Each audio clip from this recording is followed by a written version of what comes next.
Sais-tu que parfois Dieu détruit tes projets, tout simplement parce qu'il sait que ces projets-là vont te détruire? Il y a dans le cœur de l'homme beaucoup de projets, mais c'est le dessein de l'Éternel qui s'accomplit. L'objectif de vie lorsque nous sommes chrétiens ne se résume pas à être aimé, adorer des hommes, mais notre objectif est de devenir un véritable adorateur du Dieu puissant en esprit et en vérité. C'est pourquoi tu perds ton temps à essayer d'être aimé de tout le monde. Tu perds ton temps à essayer de faire plaisir à tout le monde, aux gens qui ne t'aiment pas. S'ils ne veulent pas de toi et ne te respectent même pas, lâche l'affaire. Il y a des gens, des frères et sœurs en Jésus-Christ, qui sont déterminés à ne pas vouloir te comprendre, déterminés à ne pas t'aimer. C'est la raison pour laquelle la parole de Dieu nous enseigne à nous recentrer toujours sur Jésus-Christ seul et sa parole. Parce que là au moins, tu ne seras jamais déçu. Sache que ta présence dans la vie de ton prochain peut devenir un véritable problème pour toi, et pour les autres d'ailleurs. Alors apprends à doser ta présence chez les autres. Et si les gens n'ont pas envie de te recevoir, n'insiste pas.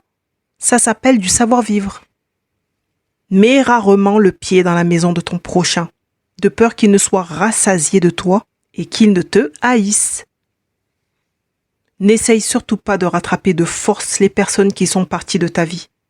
C'est Dieu qui a permis que ces personnes s'en aillent, parce que le Seigneur sait des choses que toi tu ne sais pas. Dieu voit tout, il entend tout et il sait tout. Si la personne est sortie de ta vie, c'est que c'était le plan de Dieu. Rien ne se produit sans que Dieu ne l'ait permis. Alors sois dans la paix. Reçois la paix de Dieu. Il n'est pas nécessaire de toujours chercher à comprendre la volonté du Seigneur. Il faut juste apprendre à l'accepter pour être plus heureux. Tu sais, Dieu est un Dieu simple.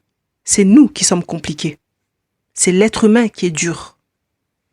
Sais-tu que lorsque tu commences à mettre des limites aux gens ou à dire non, non je ne peux pas, ou pire, non je n'ai pas envie, et que ces personnes disparaissent de ta vie presque du jour au lendemain à cause de cela, sache qu'en réalité, tu ne perds pas des gens qui t'aimaient pour ce que tu es.